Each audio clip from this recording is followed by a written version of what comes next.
13 नवंबर the Hindu में छपे एक रिपोर्ट के अनुसार दिल्ली का एयर पोल्यूशन 30 गुना बढ़ चुके हैं एज पर हु गाइडलाइंस। और उसी 13 नवंबर द इंडियन एक्सप्रेस में छपे और एक रिपोर्ट के अनुसार दुनिया के top 10 most air polluted cities में अब कोलकाता भी शामिल हो चुके हैं 4 नंबर पे with air quality index rate of 196, जहाँ पर द आइडियल इंडेक्स रेट है below 50।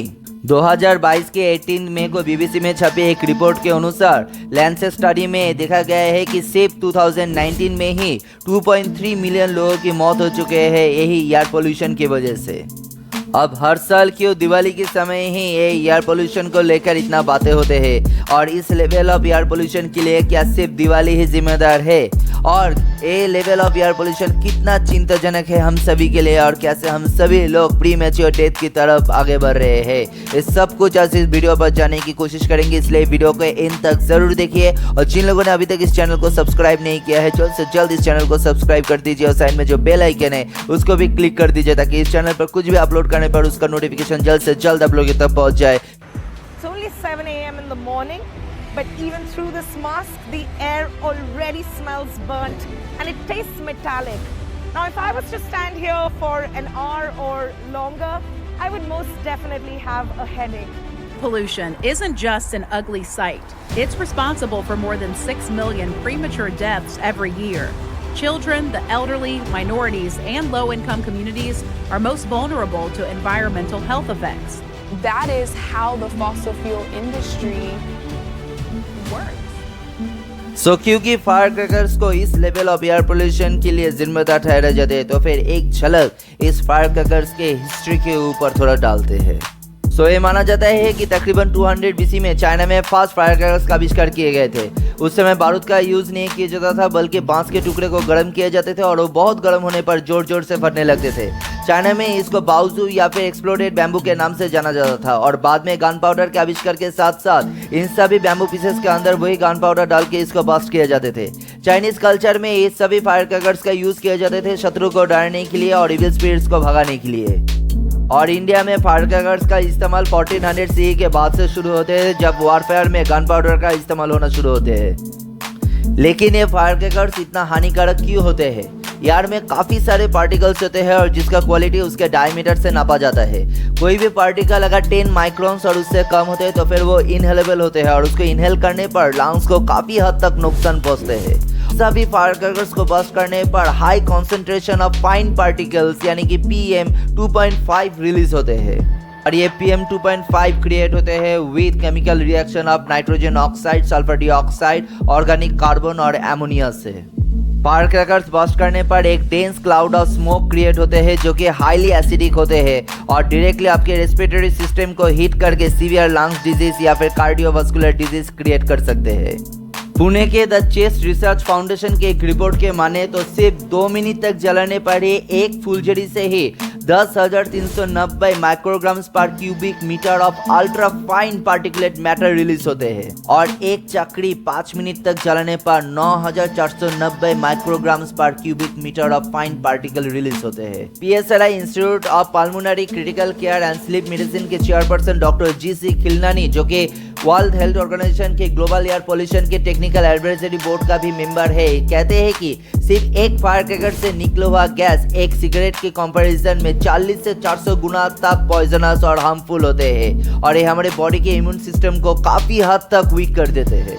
Dr. M.K. Daga did a survey to assess the difference of health parameter before and after Diwali and found increased values of barium and strontium in the urine sample of the people included in that survey. Doctor Arvind Kumar एक thoracic surgeon है, कहते हैं कि after Diwali chest related problem के साथ आने वाले patient का नंबर काफ़ी हद तक बढ़ चुके हैं और उनमें से कई ऐसे भी पेशेंट हैं जो उनके हाथों से ही ऑपरेटेड हुए हैं। वो लोग कॉफ और ब्रेथलेसनेस प्रॉब्लम के साथ फिर से लौट आए हैं। 14 नवंबर रात 10 बजे की लाइव अपडेट में एक स्विस ग्रुप IQAIR के रियल टाइम रिपोर्ट के अनुसार इंडिया के the most air polluted city obviously Delhi होते हैं, लेकिन सरप्राइजिंगली सेकेंड नंबर पर आ जाते हैं Kolkata with air quality index rate of 197 और इसके साथ साथ दिल्ली बन जाते हैं the most air polluted city in the world और कोलकाता बन जाते हैं third most air polluted city in the world. अभी आप लोग देखिए कि वीडियो के ठीक शुरू में ही मैंने 3 नवंबर के एक रिपोर्ट बताई जहां पर कोलकाता 4th रैंकिंग पर था और उसके ठीक अगले दिन कोलकाता 3rd रैंकिंग पर आ जाते। और ऐसा क्यों होता है नीचे कमेंट कर आप लोग ही बताइए।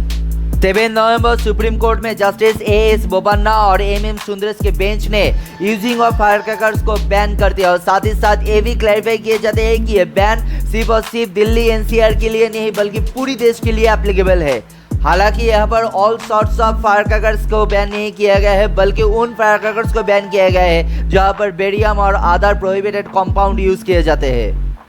बैन का मामला है जिसमें सुप्रीम कोर्ट ने साफ कर दिया है कि पटाखों पर बैन को लेकर उसकी ओर से जारी किए गए दिशा निर्देश सिर्फ दिल्ली एनसीआर तक सीमित नहीं है बल्कि ये देश के सभी राज्यों पर लागू होता है।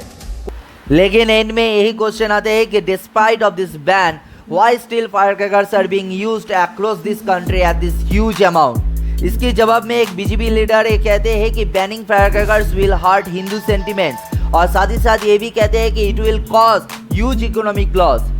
जहां पर दिल्ली एनवायरमेंट मिनिस्टर ये कहते हैं कि ये दोष पूरी तरह से बीजेपी के ऊपर लगते हैं क्योंकि दिल्ली पुलिस सेंट्रल गवर्नमेंट के अंदर आते हैं। तो कल पटाखों को जलाने की जो घटना हुई है उससे प्रदूषण के स्तर में बढ़ोतरी हुई है। ये बात सामने आई है कि दिल्ली के अंदर बहुत सारे लोगों ने पटाखे नहीं जलाए लेकिन कुछ जगहों पर टारगेटेड तरीके से पटाखे फोड़े गए और बड़ी मात्रा में फोड़े गए। इस तरह से भारतीय जनता पार्टी एक जिम्मेदार पार्टी होने के बावजूद उनके जिस तरह से नेता लोगों को उकसा रहे थे और उसका परिणाम आज दिल्ली को झेलना पड़ रहा है। अभी के बीच वेस्ट बंगाल गवर्नमेंट ने डिसाइड करते हैं कि only green fire crackers will be allowed to cell.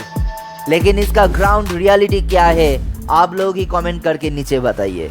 देखिए कोई भी कोर्ट कोई भी गवर्नमेंट कुछ नहीं कर पाएगा जब तक पब्लिक इस प्रॉब्लम को लेकर खुद अवेयर नहीं होंगे and it's a very high time to change our mentality. तो फिर आज के इस वीडियो को यहाँ पर ही खत्म करते हैं। आप लोगों ने अपने दिवाली कैसे मनाए नीचे कमेंट करके जरूर बताइएगा। और हाँ, ये वीडियो अगर आप लोगों को अच्छी लगे तो फिर एक लाइक जरूर दीजिएगा और इस वीडियो को जितना हो सके शेयर कर दीजिएगा। और चैनल पर नए हैं तो फिर चैनल को जरूर सब्सक्राइब कर दीजिए। मिलते हैं और एक नए टॉपिक के साथ, तब तक के लिए बाय बाय, टेक